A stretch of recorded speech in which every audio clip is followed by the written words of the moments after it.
So I'm Ena Selimovic, and I'm of the generation that has no memory of war, as I was born, or so my parents tell me, on September 4th, 1990.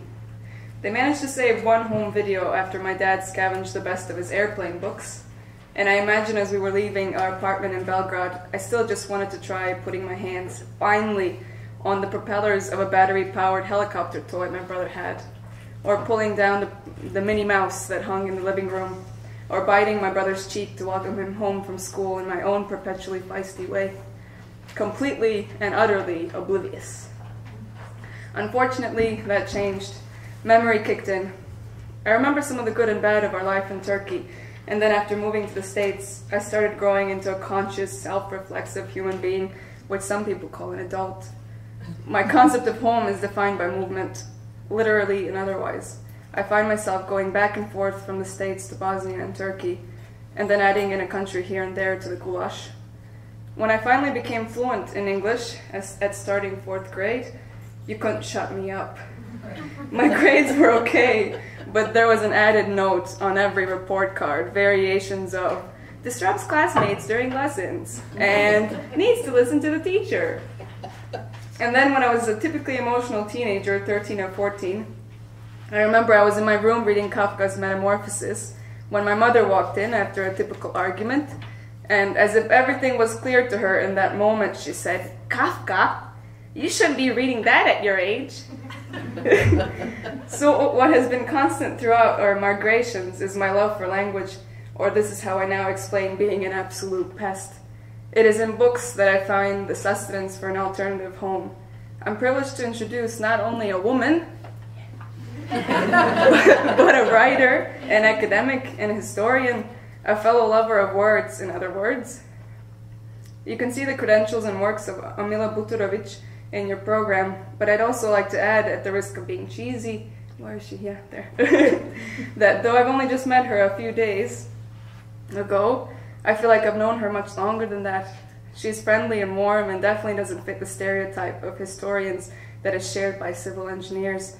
She's anything but boring, and like the others, she's a wonderful speaker and storyteller. So, without further ado, Amila, to the stage.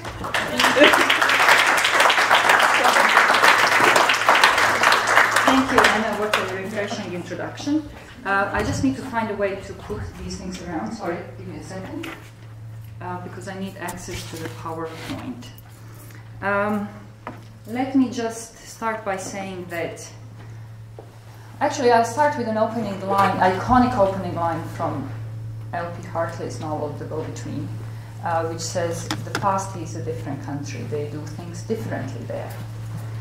And I think that very much encapsulates what most of us think about history, think about past, that this is somehow people who are very remote from us. We don't know who they are, we don't know what they are doing, their values and beliefs are different from ours, and we cannot really bridge the gap. And if that is true, then the task of historians has definitely failed, and we as historians need to mend that and find a way to bridge the gap between the present and the past by introducing the past in more, I don't want to say necessarily palatable way, but in more relevant way. And in some ways, what I'm going to show you today does feel like a different country altogether, even though we will be talking about Bosnia. But it does feel like a Bosnia that is no longer present, so maybe the present is a different country, and the past actually is a country that we know and that we want to bring back in some ways. So I will show you, I will actually just lead you through a visual journey, which I hope will speak for itself. I will try to be, just on the, literally here on the margins of these slides, which I hope you will appreciate, at least in part, as much as I do, because I think they really are a wonderful testimony that dispel two main myths as far as I'm concerned. One is the myth of the different religious cultures in Bosnia and in the Balkans as being somehow isolated from each other, being discrete, being sealed from each other, so that historically, supposedly, the Catholics and the Orthodox and the Muslims really did not have much in common, because they were grouped differently according to the Ottoman administration, and they somehow never crossed lines.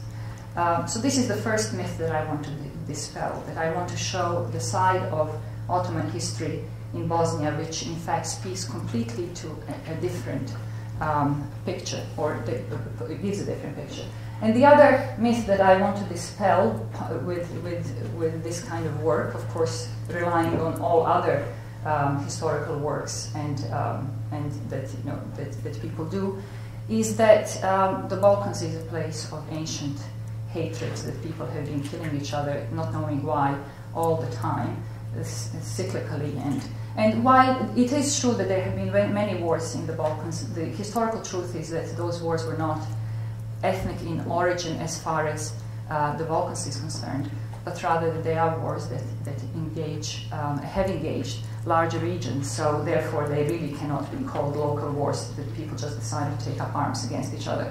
And that in fact what I'm showing today shows much more of sharing and crossing boundaries in ways that I think we can all learn from in today's world. So without further ado, I want to start by just, I'll brush up on you know, just on your visual geographic kind of understanding of the Ottoman Empire, just in order to situate my work. So my work stems out of one basic question, and that is, what exactly happened to Bosnia in the early period of the Ottoman Empire? So this is the map of the Ottoman Empire in 1580. As you can see, this was. Are the lights good? Do you need? I don't know how to do that.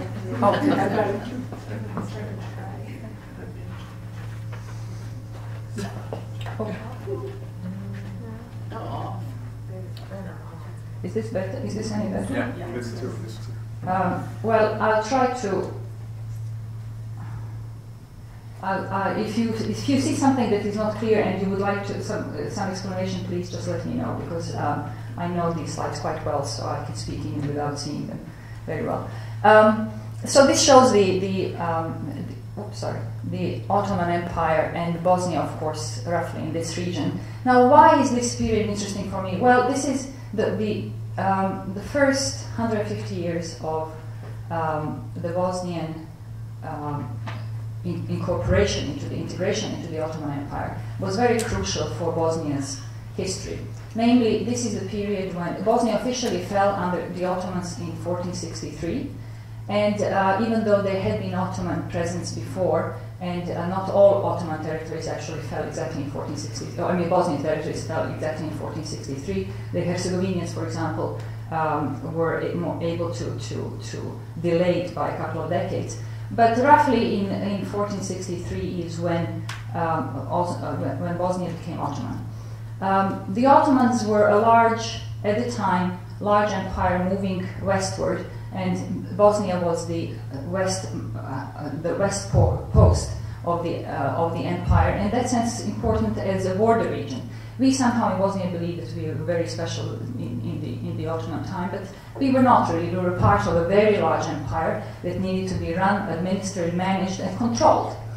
And what is very interesting about Bosnia is one particular aspect that is really not shared with other Ottoman provinces, and that is that in the first 150 years of the Ottoman consolidation in the region, a huge number of people in Bosnia became Muslim. And it is not really clear why that happened. The Ottomans did not have a propaganda fide, did not have the so-called official policy of conversion, and they were not, unlike the Spaniards or the Habsburgs or the Russians, they were not in the business of saving the souls. They were there to control the territory. So there is a big question why this happened and why so many Bosnian Christians chose to become Muslim.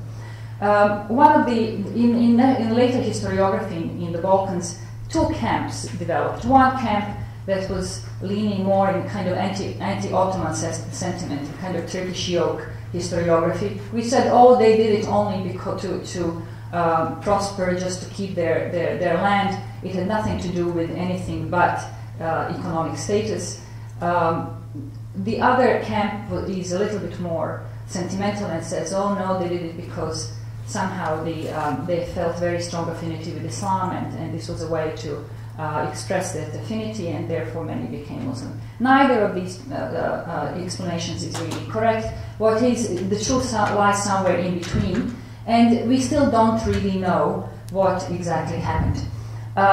This is the first document that we have from the conquest period, 1463 decree of the Mehmed the Conqueror, Sultan Mehmed the Conqueror II, who here expresses, this is called the Foinica Ahtnama, which is basically a decree issued to the Franciscans in Bosnia regarding their possessions, regarding their profession of faith, and regarding their ability to move around the empire as protected by the Ottoman Sultan. So in other words, briefly what it says, may know that I, Sultan Mehmed Khan, inform all the world that the ones who possess this imperial edict, the Bosnian Franciscans, have got into my good graces, so I command that nobody will disturb those who are mentioned in their churches or their churches. Let them dwell in peace in my empire, let their refugees be safe, let them return, and let them settle down in monasteries without fear in all the countries of my empire. Neither my royal highness, nor my viziers or employees, nor my servants, nor any of the citizens of my empire shall insult or disturb them, and so on and so forth. So in other words, this is a decree that somehow sets the terms for the Christian life in Bosnia. The majority of the population at the time in Bosnia was divided among three different forms of Christianity. It was Catholicism on the one hand, which was really the strongest institutionalized religion.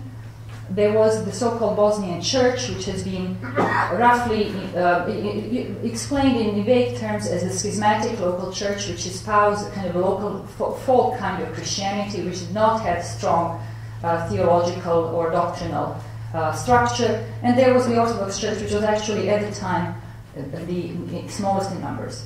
So what has happened following the 1463 is a process of conversion. And I'm interested in this conversion, not so much in order to somehow fit into those narratives why they did it, but rather what exactly that meant for the cultural landscape of Bosnia. So in other words, I'm looking really at the effects of conversion rather than at the causes of conversion.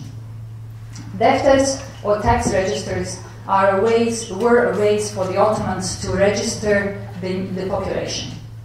They were extremely meticulous. The Ottomans were a huge bureaucratic machinery. They had very careful tax registers. They went from village to village, calculating absolutely every individual. And it is through those defters, if you are keen to study this is what you will be looking at in the archives, counting absolutely how, in minutest way, the numbers that show who was Christian, who was Muslim, who was Christian, who was Catholic, and so on and so forth.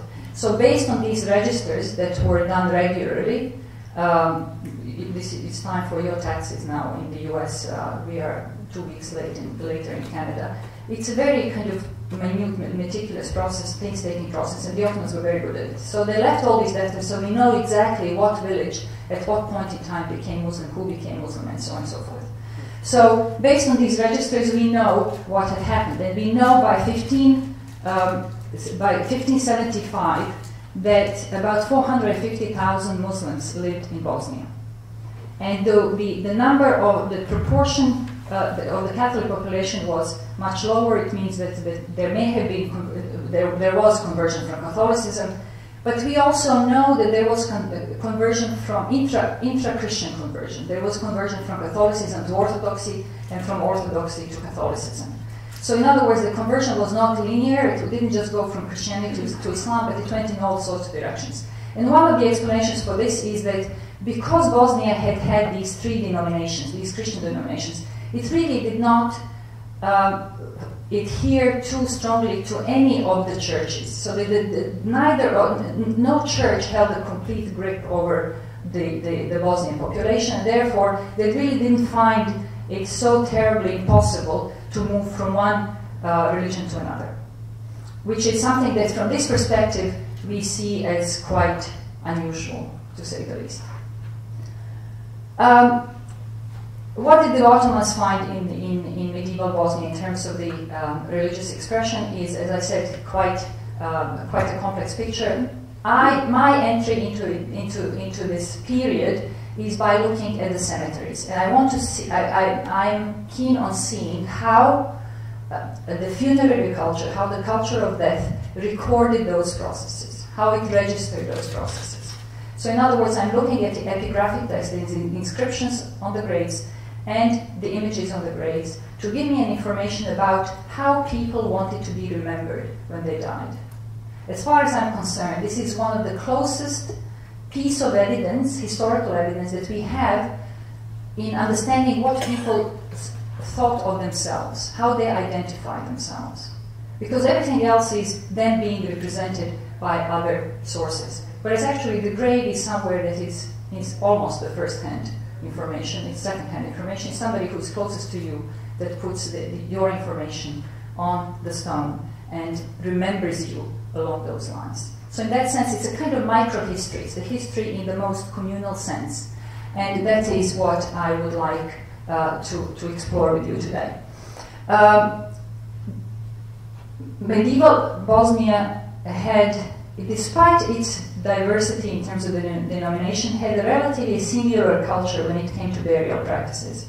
What we find all across Bosnia, and I'm sure all of you who have been there, and even if you have not there, that you have been there, that you must have come across the image of medieval cemeteries, of the Stečak cemeteries. It's such an icon of Bosnian culture, and it is now being revived in all sorts of ways as really something authentically Bosnian, in addition to the authentically Bosnian dog Tornjak, which I possess.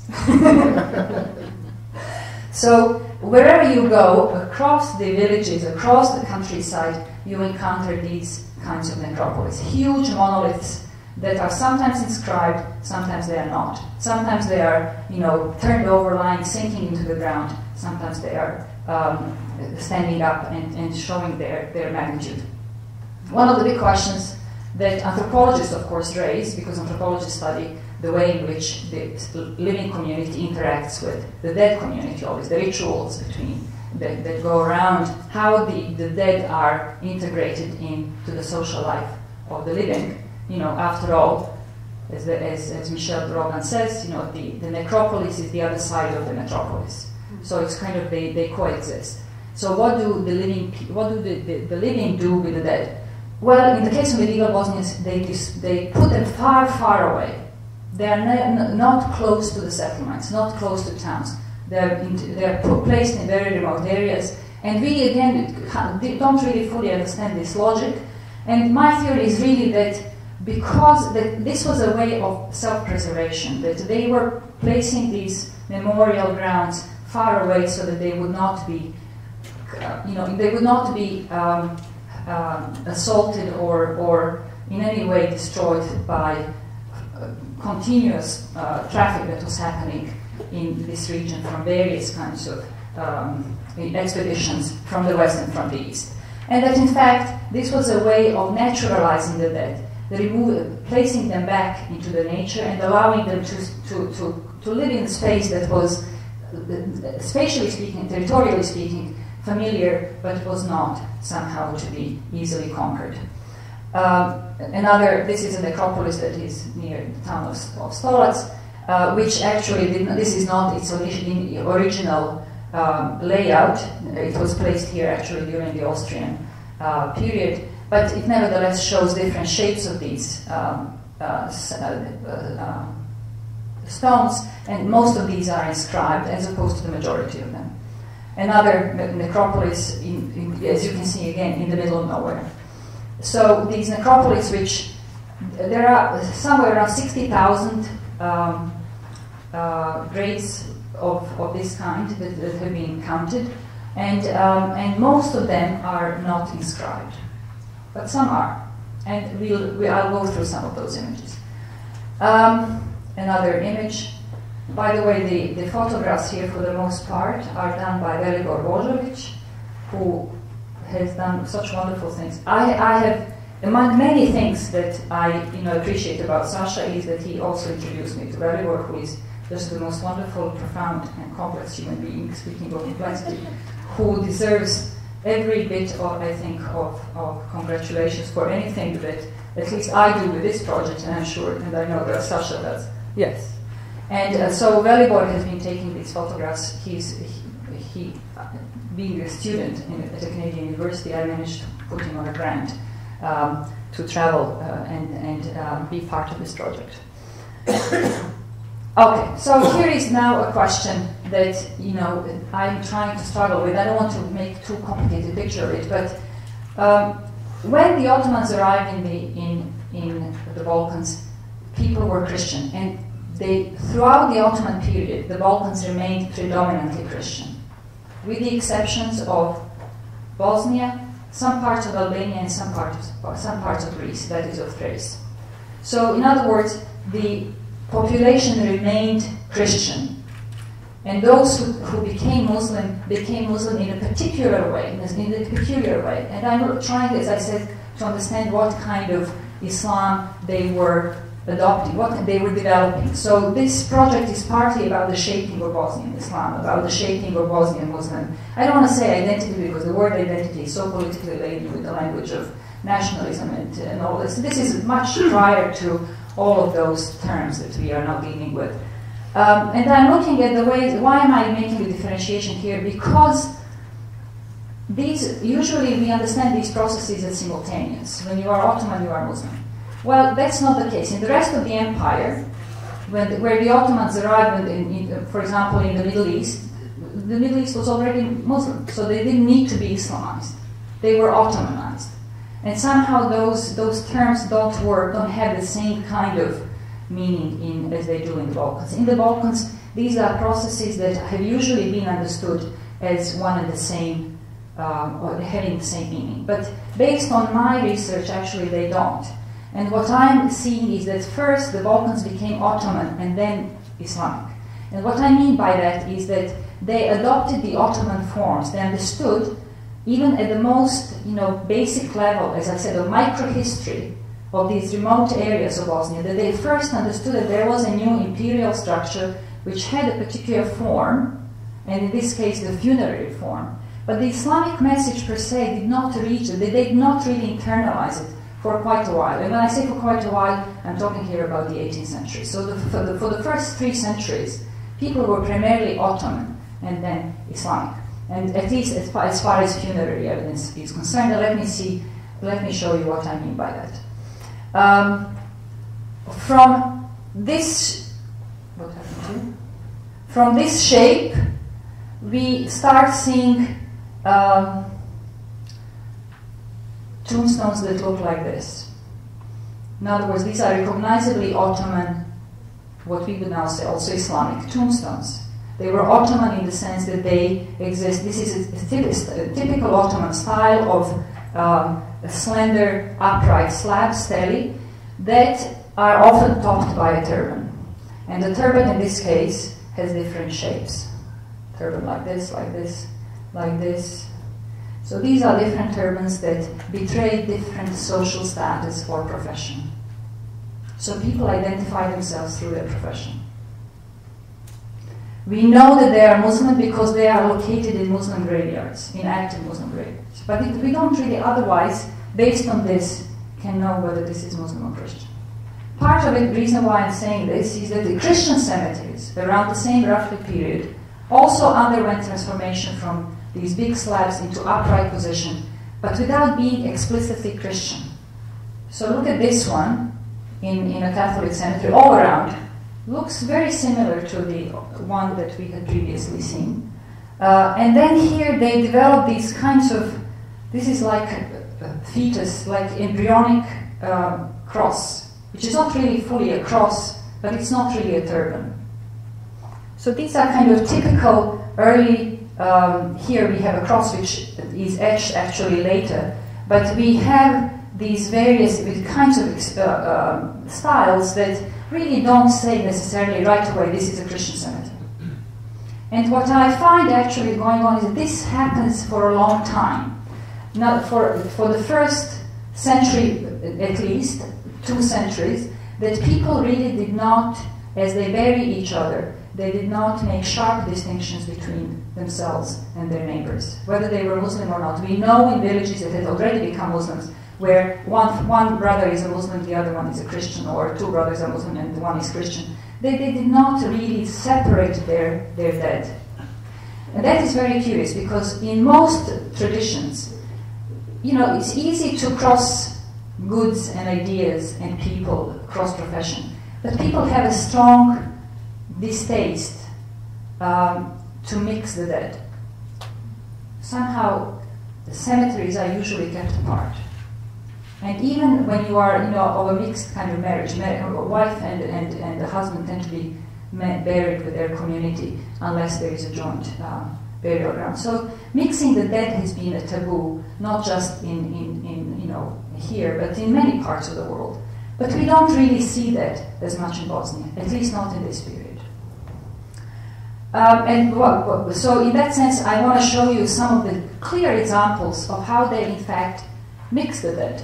Now that, for some, just to add the historical kind of context here, that did fit into the Ottoman practices of burying. The Ottomans insisted that the people should be buried outside of the city's walls, extramuros, so that for hygienic reasons they should not be integrated into the community. And we can actually see the rise or the expansion, the urban expansion of towns in the Ottoman times by the number of cemeteries that have been pushed out. So the cemetery suddenly is in the middle of town, like we have in Sarajevo, in the center of the city, there is an old cemetery. That's because once upon a time, that was the edge of the city, of the town, of the urban space. But then the city expanded and the cemetery stayed inside. So we do have in this period strong congregation, concentration of graves that belong to different religious cultures. And they usually congregate, or they usually cluster around medieval Stečak cemeteries. And I'll show you some examples. This is in Dujmović near Sarajevo and Bjelašnica, the Stečak cemetery. In the forefront, the Muslim cemetery, and in the back, the Orthodox cemetery, which is still active. But at the very front here, you see the old-style churches, crosses that have that kind of proto-cross shape, and then become crosses, proper crosses in the later period. But again, here is a kind of a yard, a cemetery yard that dates back to the 15th century. What you see here, of course, is also a road. A road was built, of course, much later. And in most cases where I now see these cemeteries together, unless they are very, very clustered together and somewhere remote, they are broken up with a road. So sort of putting the road to separate people, which I think is, you know, if not conscious policy, is definitely in a Freudian way, kind of subconscious. Another cemetery, again, near Sarajevo, Orthodox cemetery, Muslim cemetery, and here on the edge, a big medieval cemetery. In near Travnik, Muslim cemetery, Catholic cemetery, and here medieval Stečak. This is the Catholic-Muslim combination that previously was the Orthodox-Muslim combination. My favorite cemetery, if one can call cemeteries favorite, this is my favorite cemetery, is in a village called Žunovi near Pale, which is the site. The village is absolutely beautiful. It's one of these medieval, kind of central Bosnian villages with these kinds of old side houses. It's a cemetery with the size of maybe the size of this hall, so very small. It's still an active cemetery, and this is, of course, these are the graves for these fallen Serbian soldiers. So this is now the Serbian territory. But it's an old cemetery which includes a couple of these Stečaks, and then a Muslim, couple of Muslim turbans or stele, and then the Orthodox graves. And it's still an active cemetery. When we asked the man who lived in this house and who was one of the 6 people left in the village, he said, "Oh yes, this is he says, I do the grounds of the around the cemetery." And he said there were 2 of these Muslim stones before, and he called them martyrs' graves, the way in which the Muslims call them. And he said, but one fell, and he said we had to remove it, but he said we are trying to be very careful around this one, not to damage it.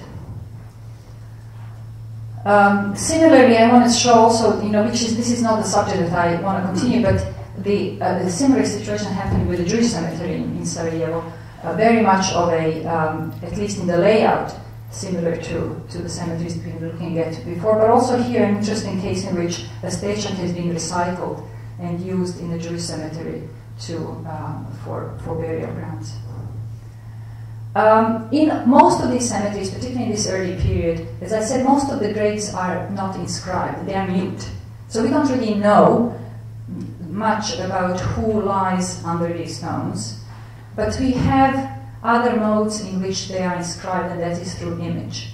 So I want to show you some of the shared iconography that stems out of the medieval practice and it becomes common for both the Muslims and the Christians of this period.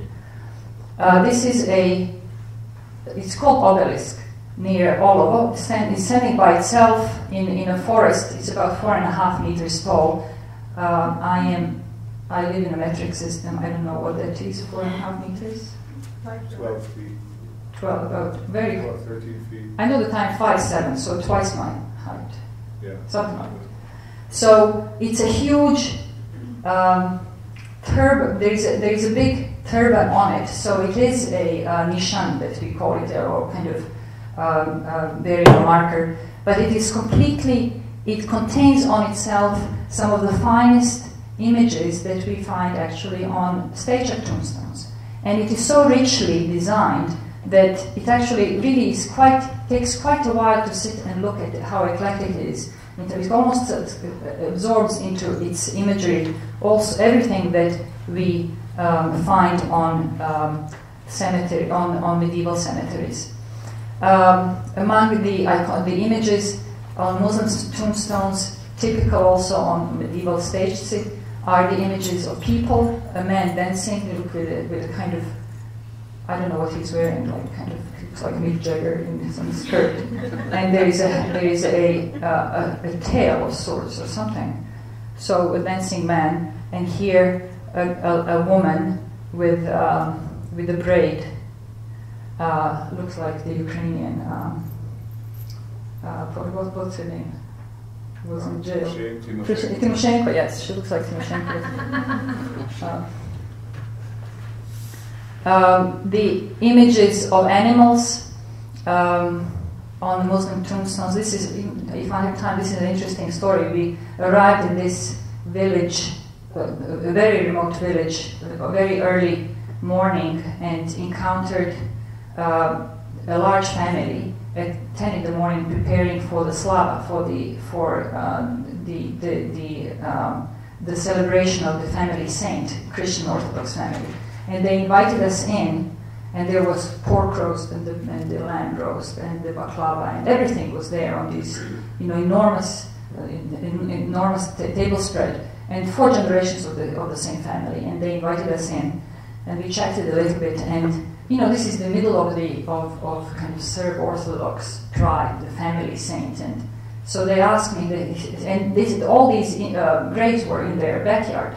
And I asked whether we could take pictures. They said, yes, of course, but after you take the pictures, then you have to come and join us for the slava. So we are drinking shirovitz at 10 in the morning. And so they say to me, so what great civilizations made those dinosaurs?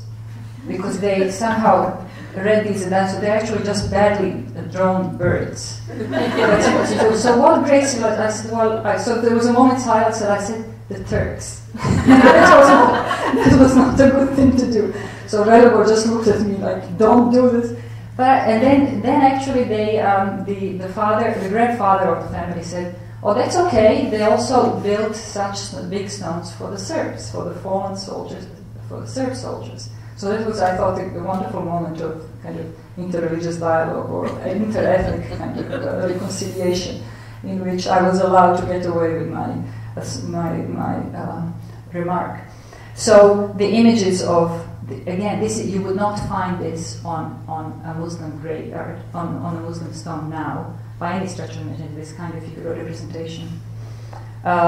Here, a lamb, a snake. This is a image which is very interesting. It's part of the Grobrik that I call Cross and the Crescent. the tombstones which contain both symbols, both religious symbols, the cross and the crescent. This one is in, you can see, in a kind of on a farm near Zenica, Janici, here Azra for you. Do you know where Janici is? Yeah. So I asked the farmer here who this belonged to. Of course he wouldn't have known. I just wanted to know the stories, that, you know, the legends. He said, well, the two brothers, of course, you know, it was some fight. It was a wedding, there was a fight, they fought over a girl. So it was two brothers. One was a Muslim, one was a Christian. And they fought and they killed each other. So they didn't know how to bury them, so they erected one stone for both of them, and on one side is a cross and the other side is the crescent. I don't think that this is, I mean, historically probably true, but that's the legend that goes around, and that's what matters as far as I'm concerned. Similar thing. In the middle of a beautiful, active Muslim tombstone near Sokolat, a nishan with a Muslim tomb with a cross. Here again, in Kalimanice near Sokolat, active Muslim graveyard. You see here a relatively new grave, and an old one, old stachak, a cross on one side, a crescent on the other side, and the image of a bird. In Herzegovina, in Western Herzegovina, among old Catholic graves, extremely frequent phenomenon that the old graves would have both the crescent and the cross and the crescent. This one looks again so much like a Muslim tomb, but it actually isn't. It's in an active Catholic cemetery. Here again, crescent, cross, crescent, cross. This place, Rostov Travnik, I'll come back to it later. It's a wonderful cemetery, enormous cemetery, which is called Svatovsko Grob, the wedding martyrs. Again, they killed each other, and you know, they all died, and they were all buried there. And there were about 17 graves, and each one of them has a cross and a crescent. Here again, a cross and a crescent near Livno. And this is the stone wedding martyrs. As you can see, all of them are cross and the crescent, all around. Fabulous location. There are some that share epigraphy in a way that I think is very important, because it talks about the spread of literacy in the new style, new imperial style that involves new languages from local Slavic into Ottoman, Turkish, Arabic, and Persian. And because it happens so that Arabic is the language of religion, the early Muslims believe that actually writing down something for the Ottoman, in a Muslim grave should actually be in Arabic. So we have, in the initial period, no differentiation. These two stones, one for a Muslim, Mahmud Branković, the other one, Radivoj Oprašić, are now located in the museum, in the yard of this defunct museum, the National Museum that I'm talking about. I don't know hopefully somebody will save this museum, and we will have we will be able to save these things. But it's an identical, it's done by the same mason. And the only reason why we know that one is a Muslim and the other one is a Christian is because one is called Mahmud, which is a Muslim name, and the other one is called Radivoj. So there is absolutely no other indication that specifies that these are two different religious identities. The typical, when inscribed, old stachak cemeteries were inscribed in the so-called Church Slavonic or in Bosančica, or Glagolitica, depending on the period. And it involves, of course, the language that was the local language, kind of vernacular language, but also the language in which the sacred script scripture was into which it was translated. And here is one of the finest and rarest of early Muslim tombstones, which is inscribed in Bosančica. It is found in eastern Bosnia, and again, it is very much preserved by an old Serbian gentleman, I call him gentleman, a grandfather who mows the grass around it and makes sure that nothing grows around it. And it says Ace Bilik Sulejman Oškopice, Ace Bilik Sulejman Oškopice. The only reason why again we know that this is a Muslim is because the name is Suleiman. So this is somebody who became Suleiman in the course of his life. And then what we have is actually extremely interesting, as far as I'm concerned, with regards to epigraphic practice. The term Asabilig, which literally means this is the marker. So in other words, this place marks somebody's death. It doesn't mean that that person lies there, that this is their resting place. It means that in some other occasions we have, this is Bilig, this is the marker, but his body lies somewhere else. So we don't, so obviously there was some discrepancy between where you place the grave and then where you place the body. Not always, but in many cases. In Arabic, in the Islamic tradition, the term for the grave is qabr. It just means grave. And normally on Muslim tombstones, it would say this is the grave of this and that. In Bosnia, the translation, the Arabic didn't follow that pattern. It actually followed the pattern of translation of the term, of the word, of the phrase, Asabilig. And it says here, Sahibu Hadha Makam, which means the owner of this place. Not the grave, but this marker. And this one says, Sahibu Hadha Nishan, which is also, this is the marker of. The owner of this marker. This is the marker of. The word Nishan, which we have completely internalized in Bosnia as being the grave marker, in fact is not used anywhere in the Islamic world for that purpose. Nishan means a target, a marker. It's the same thing when you take a gun, you nishan at somebody. In other words, you mark somebody, and that's the marker. That's the same word, which only exists in Bosnia. So we have translated Arabic into Bosnian to refer to something that is completely a Bosnian phenomenon. So the spread of kind of Islamic, as I said, Islamic identity really goes through the form more so than the content at this point.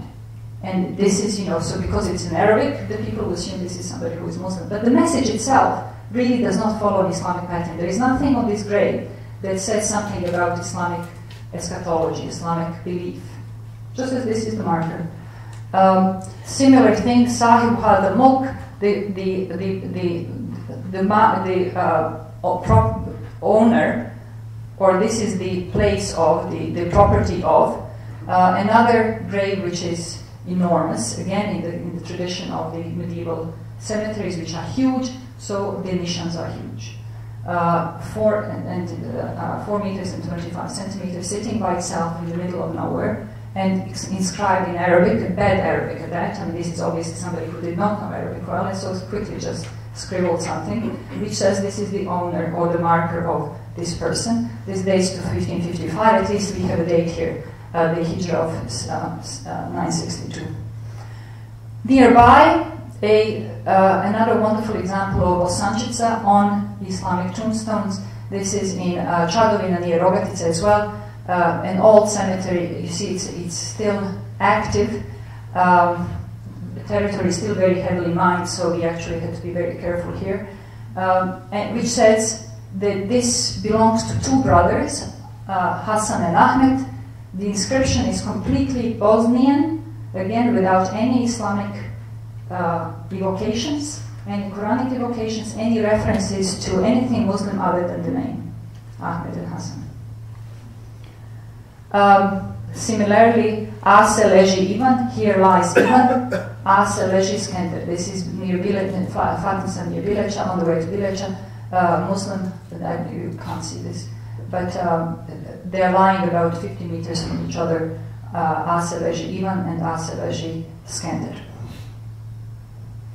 Or the other term is the change now that starts to happen from that formulaic medieval expression is that somebody is died. Somebody has just died. He's a wafat, or in Arabic wafat, somebody who has departed. So the dead. The name of the dead. The name of the dead, again without any Islamic evocation. We are here already talking about, this is 1661, so we are already talking here about deep into the 17th century. An expression that is used by both Catholics and the Muslims. I haven't seen it on the Orthodox stones. I understand this comes from the Romans, so more from the Catholic tradition. this one in Arab, Ya mutawaqifan bi qadri, O you who stops at my grave, do remember what I say. Yesterday I was you as you are now, tomorrow as me you shall be. A common expression that the Croats, this is now in a relatively new cemetery, što ste sada vi, to smo bili mi, što smo sada mi, to ćete biti vi. Exactly the same message, no religious evocation. This is from tombstone in Massachusetts, in the cemetery in Massachusetts. Remember me as you pass by, as you are now, so once was I, as I am now, so you must be prepared for me. Prepare for death and follow me. It's more or less the same expression, just with a little bit of a variation. This is the 17th century in Travnik, and this is 20th century in Dalmatia. And in this, also, I think, 18th century in Massachusetts.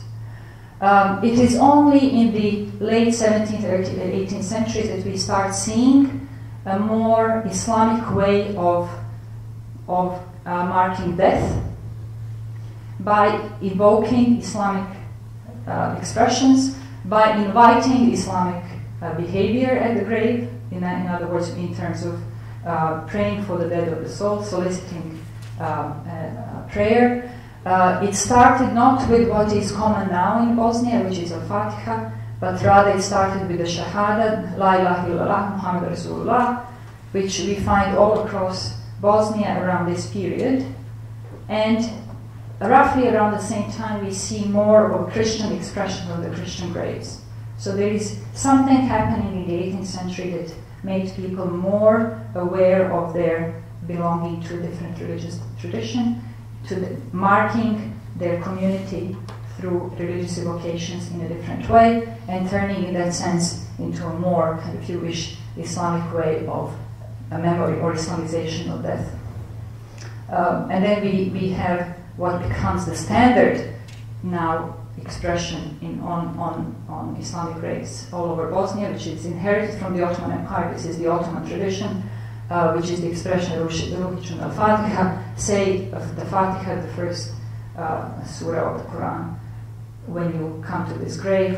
So in that sense, make a prayer for the soul of the departed, and at the same time create that binding, that bond between yourself and the dead through the religious evocation, through the reference to God and the eschatology in Islamic terms.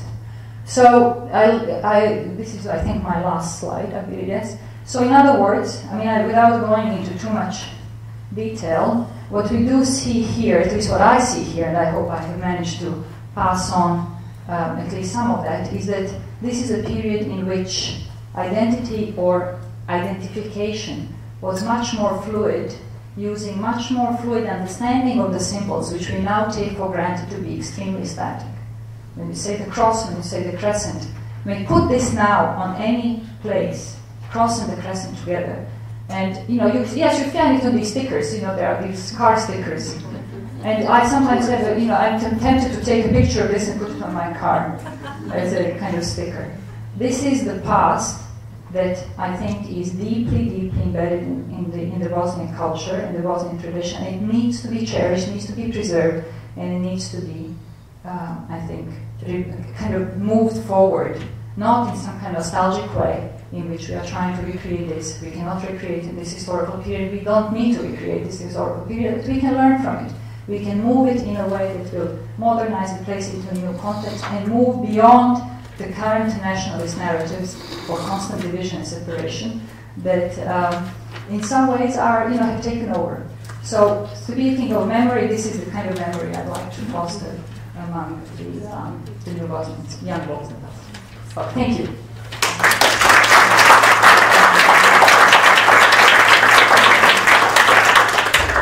And I'm happy to take any questions if there are. Yes, but do you need a... No, I think I'm okay without it. How do you find these graveyards and cemeteries? Oh, you just go and we are literally combing through the country. Some of them, of course, are mentioned in written sources. Microphone. Oh, yes, sir. So some of them are mentioned in some early books, sources, narratives, and so on and so forth. And these are the initial clues. But then you go to a village and you ask, you know, they're extremely hard to find very often because they belong, you know, we expect a village, a cluster of houses. Sometimes the village consists of one house and of one barn. And you don't know that you pass by it 7 times, not realizing that's the village you're looking for. And that this is part of that village, but that means another 5 kilometer walking. So we have, or I have some reference. I always look for the sources which are either travel narratives or local traditions and so on and so forth, which make mention of such locations. But then what I find extremely useful is just to talk to people who tell me, oh no, there's another one here, there's another one there, and then they take us, and it really is a kind of Renaissance style travel, or you know, or 18th century style travel, in which you are just being taken by people who say they know where they're going, and you just believe them, hoping they will not. I somehow tend to trust people more than Velibor does. Velibor always tells me, what if they have a gun? Yes, they probably do have a gun. But what exactly do they take from us? Yes. Has your research been published in Bosnia, and what was the reaction? No. No, it hasn't. I presented the work twice, one at some kind of Bosniak conference, in which the first comment was, well, you know, some of those graves were later placed, and you know, there was immediately some conspiracy theory that shows that this can't be real. These were carved later. Don't you see those that blue color there? I said, well, that's my chalk. So I need to yeah, but you know, so there is absolutely no. You know, politically there is no pride in this in the same way, which I think we need to be proud of, because it's somehow seen as running against this purist narrative of, you know, where we come from. And for the Bosniaks, it's, you know, we would never mix up with the Orthodox or the Catholic. We were pure Bogomils, and we became pure Muslims. And among the more kind of secular circles, it is, of course, considered to be interesting, but it's hard. I think what people are usually, the way that they look at it normally is a kind of register.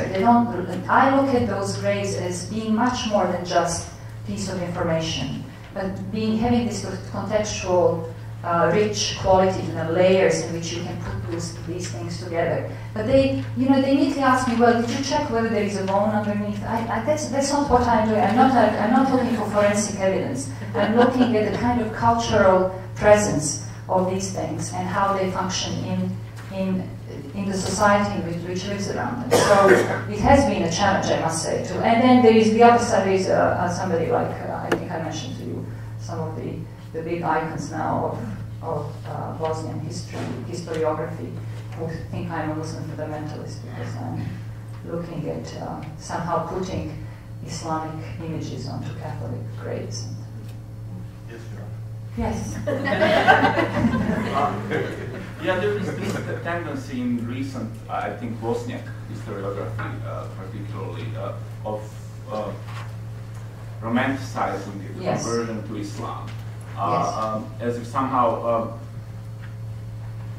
Bosnians, when the Ottomans came, they just en masse turned to Islam and converted to Islam.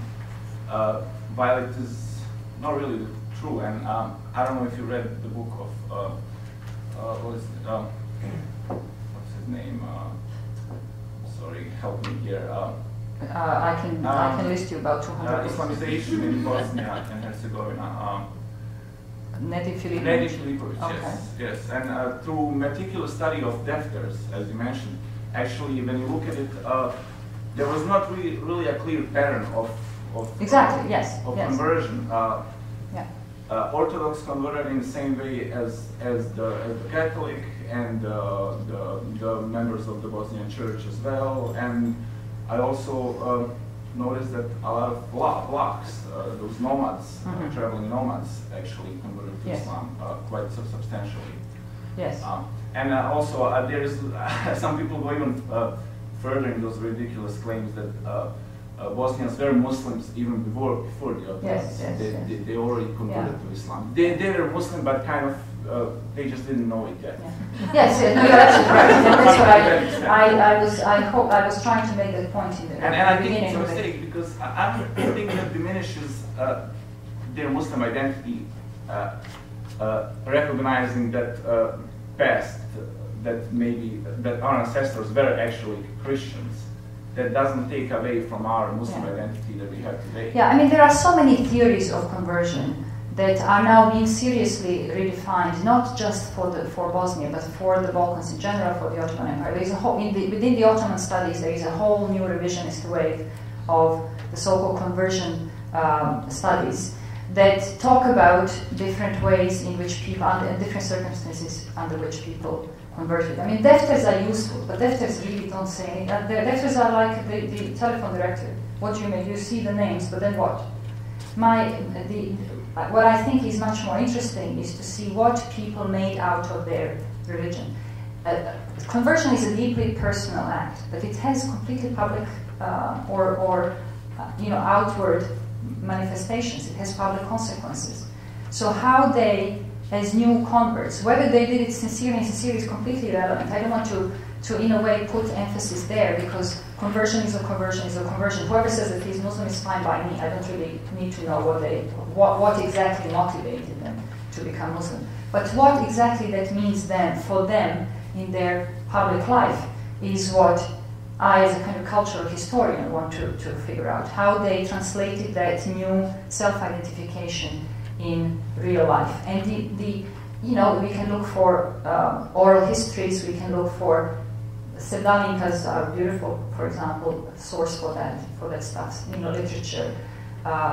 These official documents are not as much, because they don't, legal documents are good, of course, but I can't stand legal history, and I'm not a social historian, I really can't deal with it. It's very, very scary to look at it.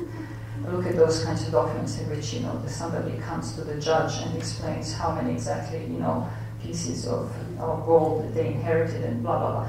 But for me, actually, what is interesting to see how they presented themselves. As I said, for me, the grades are the closest it comes to understanding self-expression of the period. And so what I see is, I don't want to say inauthentic. There is a lot of tendency in Balkan nationalist historiography to say, Balkan religion is just so, and that has been brought into the Western discourse. So syncretic, they are all over the place. They don't really know what they're doing. It's all superstition, and there is lots of truth to it at some level. But at the same time, that doesn't mean that people really don't believe in if you break, what was it last night? If you break glass, that it will not bring you good luck.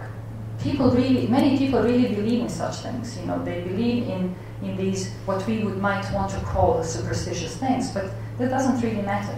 What matters is that they actually find a way of expressing their identity or their identification to those around them, and that they, in a cultural way, exchange ideas, practices, and we see so much of it at least I see so much of it in these funerary stones. There is a wonderful expression, dopodne, alia popodne, or the other way around.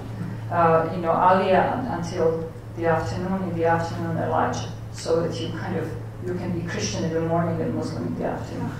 And that shows that they are insincere. I don't think that's insincerity, I just think that's a way of saying, you know what, it's not such a big difference. And when you think about eschatological things, monotheistic religions, you die, your soul goes to the Creator. That's not such a huge leap in terms of from Christianity to Islam when it comes to marking the death. And they chose to do it in a way that I think was to respect the community around them. To say, you can, I'll come to your grave, you'll come to my grave. We recognize each other. It's as I said, it's very localized history at some level, but there's a pattern to it. I believe we can agree that our people on the territory of former Yugoslavia would not convert easily, or would not convert at all nowadays, or in the past 50, 60 years. Listening to your presentation, people used to on that territory. So what happened? Why are we still Well, standing? Did we because- find the right religion? Or what? Yeah, this is actually this is a wonderful question, and people do convert. The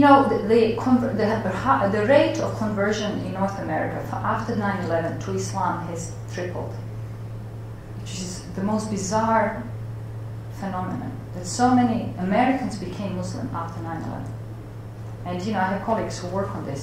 It's astonishing. So at this day and age, we make a statement by converting. We choose to do it for all sorts of reasons. We can, and there is a market of, we live in democracy. Secular space allows you to be religious or not to be religious, to adopt religious identity or not. But in pre-modern times, religion is much more integrated in the management of, in this case, the Ottoman Empire.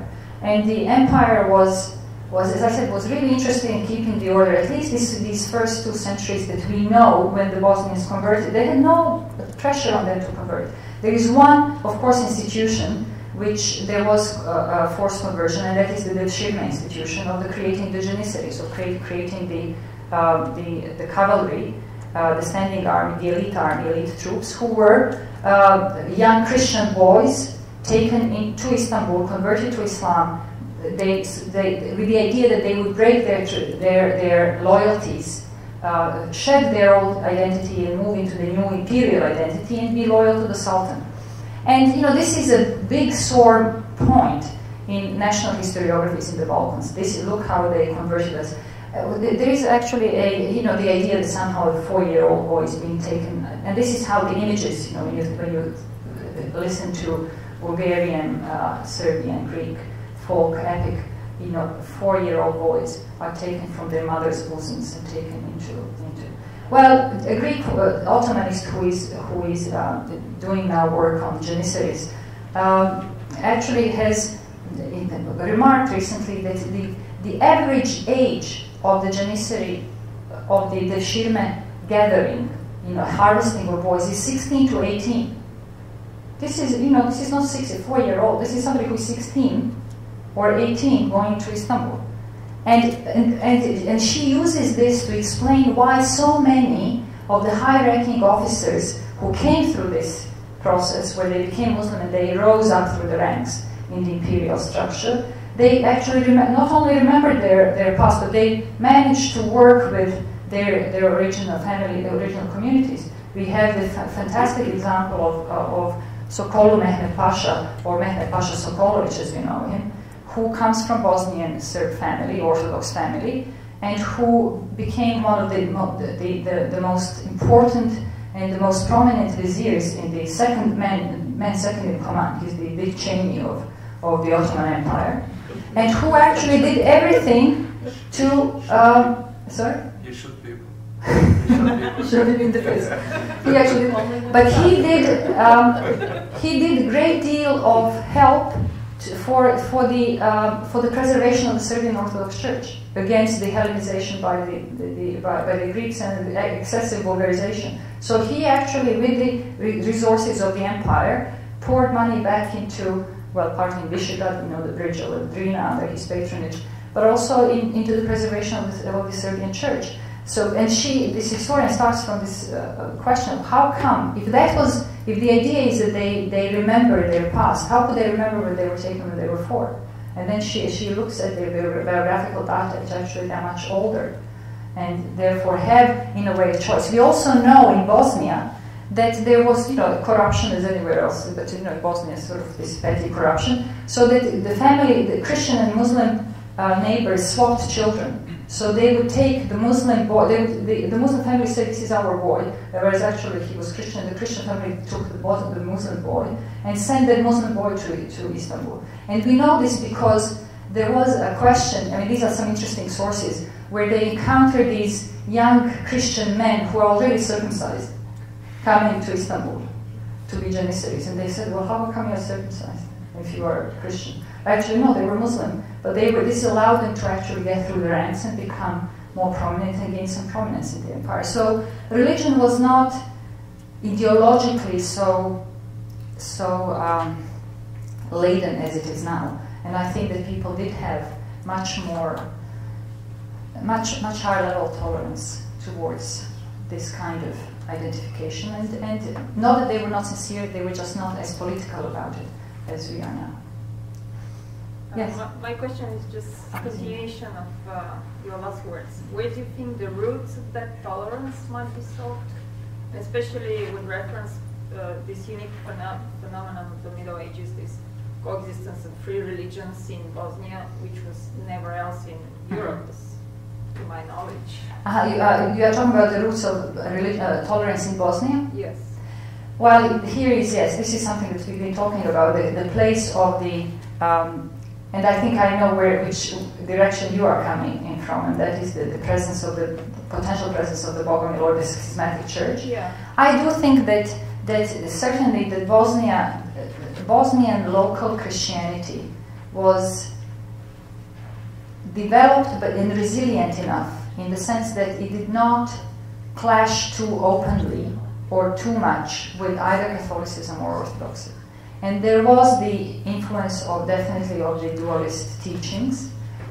We know that there were some Bogomils there. How many we don't know, not as many as there were in Bulgaria. But these kinds of interactions were in this relatively small territory. They were rather they were very much present. And the Bosnian kings did not espouse or did not support one church exclusively. It was a survival strategy at some level. And I think that, you know, in that kind of environment in which you have so much of the external pressure to go either way, that, you know, keeping your options, you know, was a good idea. So that when Islam arrived, it's I think with that kind of historical condition, the kind of mentality that the Ottomans came to you know, encounter these religious teachings, these Christian teachings. Sorry, there was one question. Yes. Okay. I would like to go back to the crescent moons and process in the same time, the place, because it reminded me on time when I'm in late 1980s was visiting Hungary, and I saw there on many coat of arms of their landlords and aristocrats, they had crosses and the crescent moons in the same place. But that didn't have anything to do with multicultural life or pluralism. It was just a simple way of getting away without fight to say to the Ottoman Empire, I guess you are my ruler. Also, just a second. I just want to everybody just to join to say goodbye to Sasha Hemon, who is leaving and who I know that, you know, but still, I think we need to, you know, censor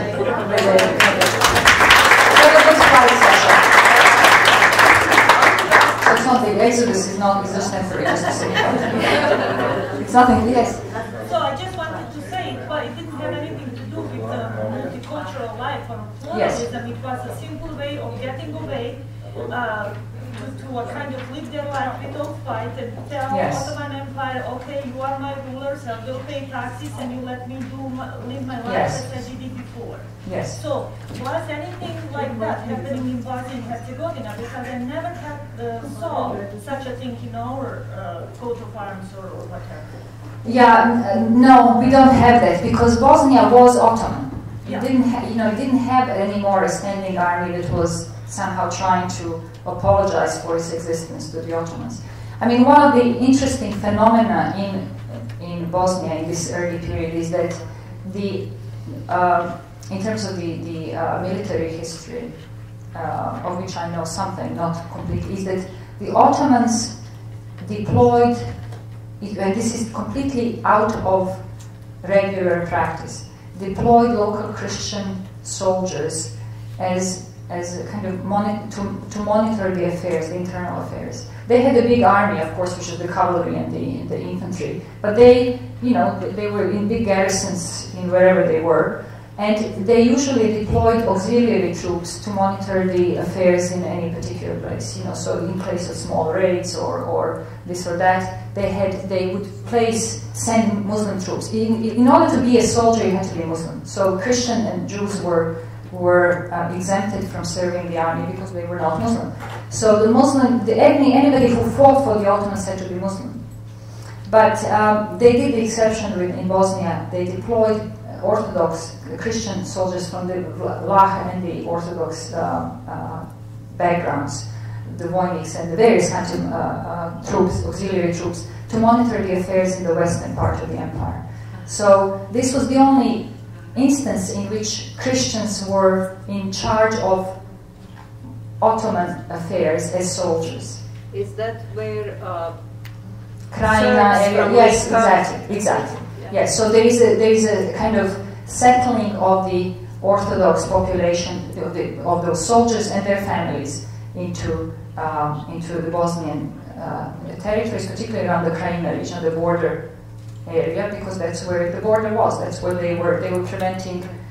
And the Ottomans had close ties with the Orthodox Church, because they had, 1453, they took over and they took on all the insignia of the Byzantine Empire and said, we are now the great Islamic Empire and the great Roman Empire. So they sort of really thought of themselves as this great world empire. They didn't speak in Islamic terms when it comes to that kind of self-representation. They just wanted a huge empire, and they wanted everybody to be under, in working condition, in a functional kind of empire. Those things change later on. But what in this period, the period of the fall of Bosnia in the early, in early times, is that we have the situation where they didn't have to, they didn't settle Muslims into Bosnia because they used the local soldiers to monitor the affairs, and then suddenly there were Muslims that were being, growing Muslim community happening in Bosnia out of the native communities converging. Yeah. My question is, I think you said Islamization occurred in Bosnia, Albania, and Thrace. From the map that you showed before, there were large regions in Hungary and Romania. Yeah, that also were in the Ottoman. Yes. I'm not aware of it happening there. Yeah, no, it didn't. It didn't happen much there. There were pockets of conversion to Islam in other parts of the Balkans, but not in this kind of mass scale. Some of it had to do with the settlements. Some of it had to do with this actually is true for all around the Balkans, with the workings and the functions of the Sufi orders, who converted people through Sufi practices, mystical traditions, various groups. And actually we have in that sense, different kinds of, different trajectories of conversion that were happening, but they were sporadic. They didn't have this kind of systematic en masse phenomenon as they did in Bosnia and then later on in Albania, and in the areas which were closer to the imperial center, to Istanbul. So the rest of the Balkans was Ottomanized in the sense that it was integrated into the Ottoman imperial structure.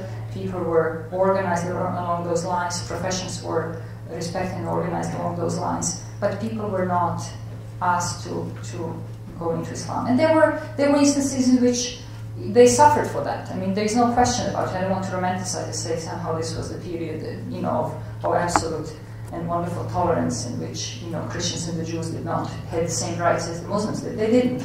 We know restrictions. We know that they had to wear particular clothes. We know that they had to be identified in some ways. There are some scholars who are even rather generous with that explanation. My colleague Snježana Buzov, who teaches at Ohio, she argues that this was actually a good way for them to know each other, to know who they are, and also to be able to be protected at the level that they need protection. And so these auxiliary armies were in charge also of protecting. When the decree here said, the property of the church will not be violated, it's these auxiliary armies that had to answer when that happened, if such a violation happened.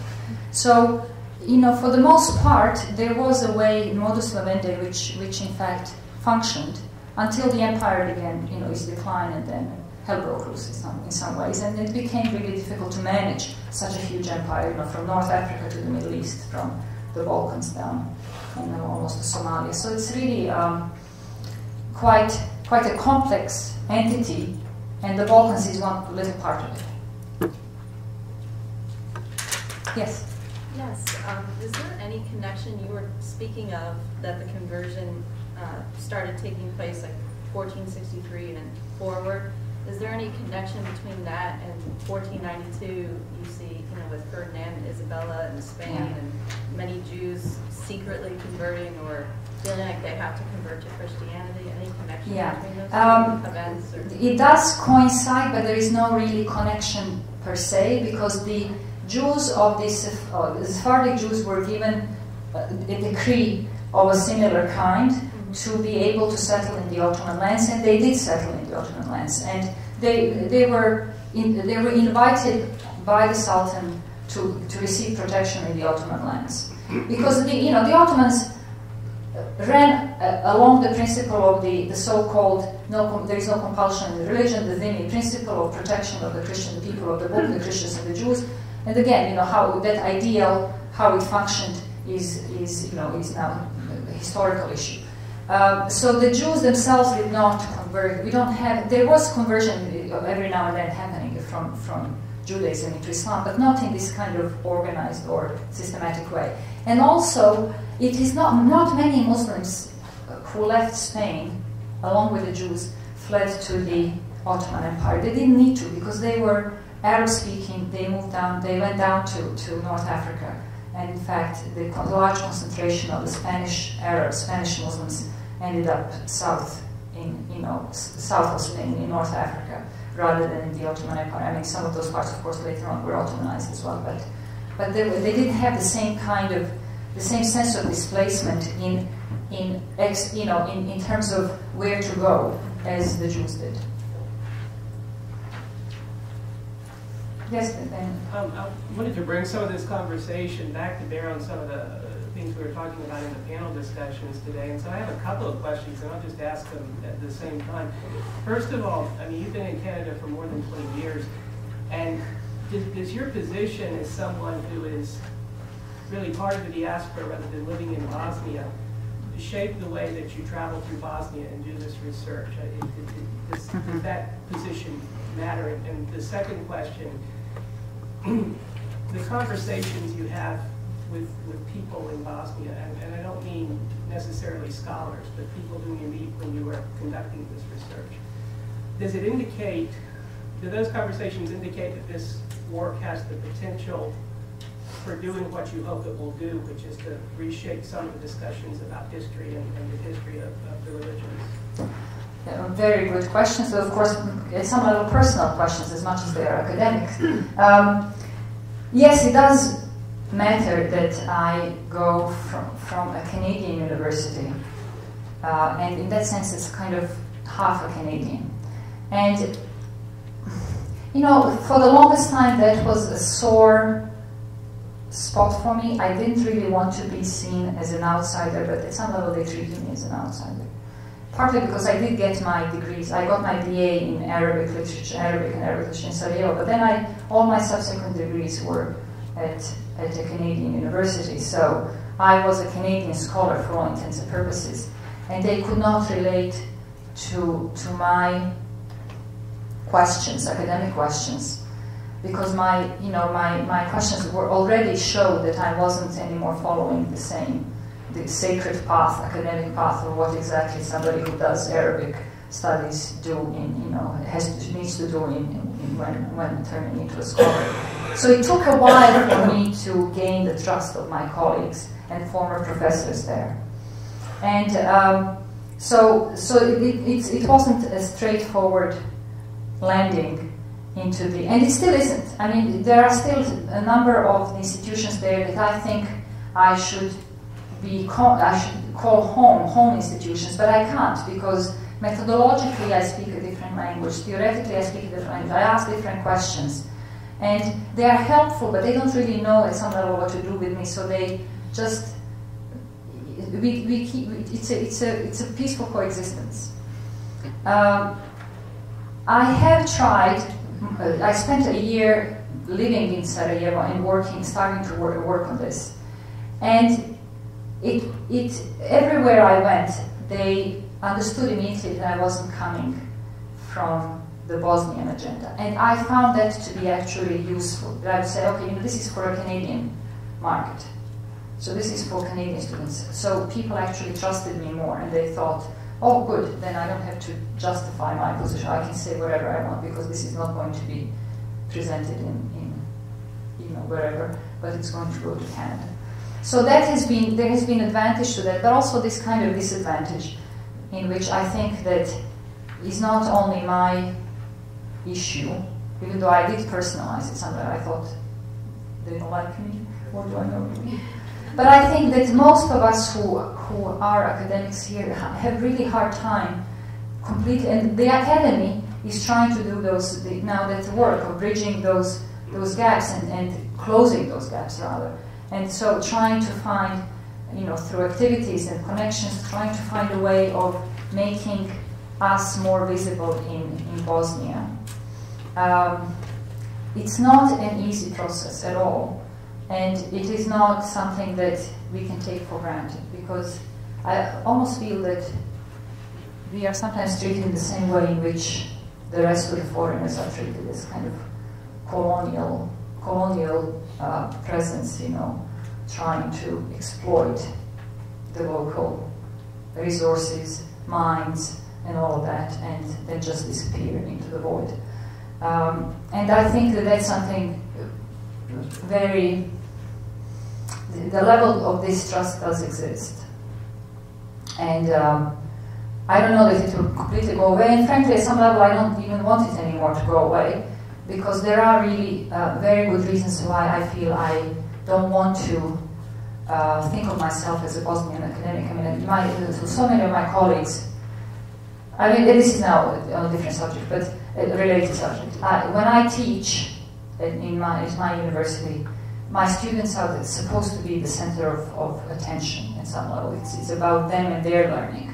So I constantly ask them, if they have understood what I've explained. Do I need to explain it again? A colleague of mine invited me to his classroom, somebody who studied with me and was a bit senior to me, but he's a professor now there. And I went to his class and he gave a lecture and he went left. I said, well, don't you ask them, if they need any explanation? He said, why should I ask them? Well, they'll show me whether they have understood it or not during the exam. And I thought, oh my God, this is not the place where I want to teach. I don't want to have this kind of a relationship, for example, with my students. So I think that that those some of those are professional issues more than, or much more professional issues rather than I would say personal issues. But I do think also there is some the underlying personal component to it that is difficult to bridge. If that, I don't know whether I've answered your question, but, and I think it's in every profession that this is what probably goes on. When people go back, then they feel this somehow. One foot is in, one foot is somewhere else. Yes, you and I went the other day to visit a couple of cemeteries here in St. Louis that have now sections devoted to Bosnian graves of people who are from Bosnia but who have died and have been buried here. Mm-hmm. Can you share whatever thoughts or reactions? I know it was a short visit, but did anything surprise you about what you saw? Yes, first of all, Patrick, again, thank you for taking me there. It was just a wonderful addition to this trip to go to see how Bosnians bury themselves here and how they remember themselves here. I have somewhat extended this research onto the modern period. It's impossible to go through Bosnia, as you know, without running into some cemetery. Lots of people have died in Bosnia.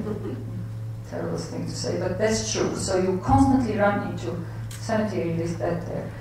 And what I've observed in post-war period is a kind of stylization of the cemeteries in a way that, first of all, encourages nationalist lines of division, and it also discourages any kind of personal personal space for mourning and for loss, which is what cemetery should be. Cemetery should be a place where you can mourn, where you can express your grief, where you can connect with those who have, who have left us, and where, in fact, you can, if you want, want to have your lunch and sit next to the person and chat with them. I mean, this should be that should be the function of the cemetery. It's no longer that kind of a place in Bosnia. First of all, there is a much more strict division as to, or directive as to what you can put on a grave, what kind of a grave it should be, and what it should say. The graves that are built as kind of war memorials, which was actually this was another topic I was thinking, should I talk about war memorials or should I talk about this? So I ended up talking about this partly because last night my friends at 2 in the morning pressured me I should be talking about early historical period. Is that there is the idea is really to generate a sense of sameness. Everybody who's died is the same. And that's not how personal loss is experienced, I think. At least that's not how I experience loss. At the cemetery, I want to be reminded of things that connect me with, in my case, my sister was killed during the war, my dad was killed during the war, my mom passed away after that. So I want to, that's my immediate family. When I visit their graves, I want to be able to express my feeling in a very personalized kind of way.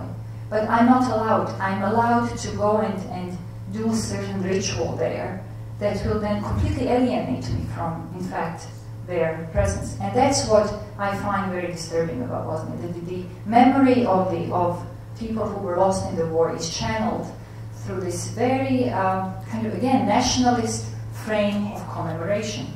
The graves say, they have inscriptions which are about martyrdom, which are about continuity in death in a way that makes their death somehow meaningful. As far as I'm concerned, their death is completely meaningless, and I'm pretty sure that most people most people who lost their beloved ones in the war think that loss is completely tragic and meaningless, and there's nothing redeeming about it.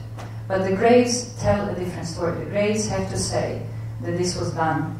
There is a particular surah from the Quran which is evoked on these graves. I don't need to say it. Never. Don't say that people who have died don't say for those who have died in the cause of God, on the path to God, in the cause of God, that they are dead. They are alive, but you are not aware. So that's a strong statement that these people are. A lot of people are not dead; they are alive, and they will somehow redeem their deaths through the sacrifice. And I find that actually quite outrageous, that I'm asked, in fact, to remember in a top-down, through a kind of in a directed way. And that's what I don't see here. And that was wonderful. That I could see actually a variety of expressions on the grave. The people chose to put on, even though they're similar, they chose to put, something about the person who has passed away, or something personal about it, so that they can actually relate to the deceased, rather than somehow feel that this is, so ironically, I find that the cemeteries now in Bosnia, particularly in the post-war period, and the memorials are really places to forget, not places to remember. That they actually encourage forgetting, because they encourage you to remember only in one way, and if you don't remember it that way, somehow you don't belong, or you don't really find meaning. And that's actually, I find very tragic. So seeing yesterday those graves, it was a revelation to me, because they are not there in Bosnia anymore. These are just the human expressions on those graves, rather than these formulaic, idealized, abstract, sanitized versions of death that we find, not just on Bosnia, on Muslim graves, but we find them on Catholic and Orthodox graves as well. It's all about fatherhood and fraternity and patriotism and God, taking them and making them live, and they will come back and revenge their deaths and so on and so forth. Yeah. I don't know how do you comment, or are you aware of the current issues in Yes. Republika Srpska? Yes. Where actually government wants to regulate Yes. by law how the cemeteries will look. Yes, And yes. the responses from. Well, the Interreligious Council that has been recently redefined, made up of Orthodox, Jewish, Muslim, and Catholic leaders of the community, and now the Orthodox leader is cleric is in charge, is trying to appropriate the cemetery as a place in which they would be in charge for those who are buried, according to their religious tradition. So that even if you are a Muslim living in Republika Srpska, and Republika Srpska has recently made a move to, in fact, appropriate, if you wish, anybody who is buried there, and to say that they will manage those affairs, which in theory should not be a problem. It should not be a problem if a secular government, civil government, takes over the funerary affairs. I think there is nothing bad about it. I think that, in fact, that allows, in theory, that should allow for more variety of expression on the graves, and more variety of the burials. When the religious institutions take them over, again, they will do what, in fact, the nationalist state will do. They will say exactly what you need to do in order to bury somebody. They will not, I don't think that's, this is a fight between two evils, if you ask me. I mean, they will not, if the state doesn't do it, the religious institutions, which are, as far as I'm concerned, the state in Bosnia, they will, in fact, determine how people are to be buried. So if you are, God forbid, an atheist, then there's nowhere, where are you going to be buried? Nobody knows yet. So it is, there is going to be quite a serious repercussion if they take over completely, which they are proposing. And that will, this is I've tried to think about and write about it in more recent way, and I think this is the worst kind of necronationalism that we, in fact, can imagine, that memory of the closest members of your community, family, etc., are going to be completely distilled through what they think that you are. Talking about freezing your identity, carving your identity in stone, and according to their notion of who you are. So, while somebody can tell me, oh, you are a Muslim, and you can, this is what it means. When my own institution tells me you are a Muslim, then that's even more, I think, more lasting, and in some ways more consequential, because it will literally be carved in stone. Yeah. I may add just another element to that. I think that within the situation in Republika Srpska, it has to do very much with the Stražište cemetery in Visegrad, where they put up this monument saying that genocide was committed in Visegrad, and in reaction to that. And an example of what you're talking about happened recently in Kozarac, where a woman who wanted to, after her mother died, have the same identical tombstone for her mother as her father has, had actually put it contrary to the orders of the Islamic community, and they removed it. Yeah, they removed it. They removed her grave. Took it down in order to put one of these now uniform approved books. Yes, the approved books is the communist style.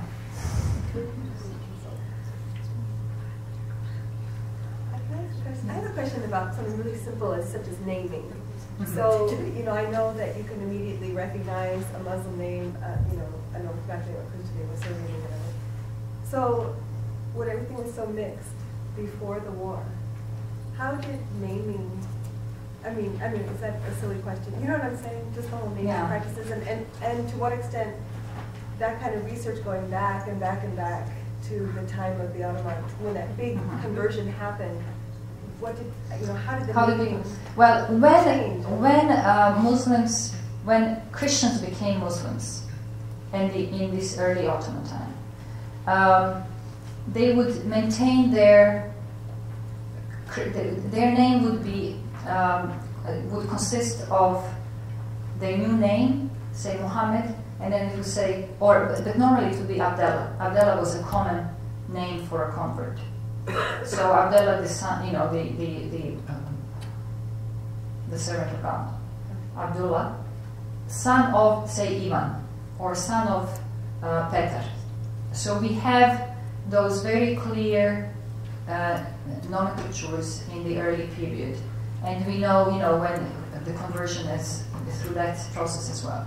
Those are not as much registered on the graves that I'm looking at, because again, they come a bit later. So by then the names are Islamized, and they are Islamized mainly through, you know, so some kind of Ottoman, vague Arabic, Ottoman, Persian cultural pool of sometimes, again, translating the Slavic name into Arabic and making it into a Muslim name. So again, it was the form that allowed this differentiation between the Muslim name and the Christian name, which of course in the, you know, later on in the time of, you know, national awakening, secularization and all of that, became less of a practice. So people started to give names that either were supposedly ancient Slavic names that were predating, they were autochthon, they were local names in the tradition, that they were, you know, names of flowers of you know, Dunya, Vishnya, Treshnya, no, traditional name Treshnya. No, so sour cherry, you know, strawberry, raspberry. These are names, you know, that are Malinas, Treshnya, Vishnya. No, Treshnya. Ruja, yes.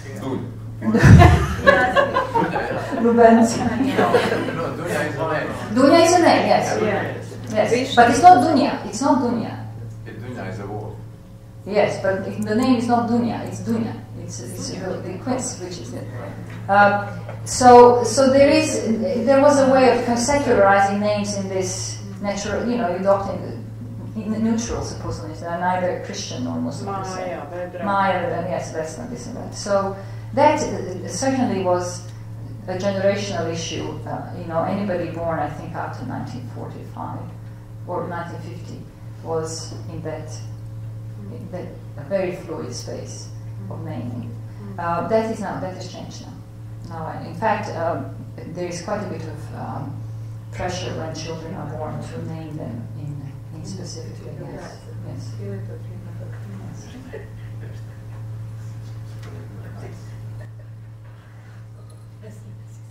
So I think should I, on behalf of the host, adjourn us? Well, thank you for your attention.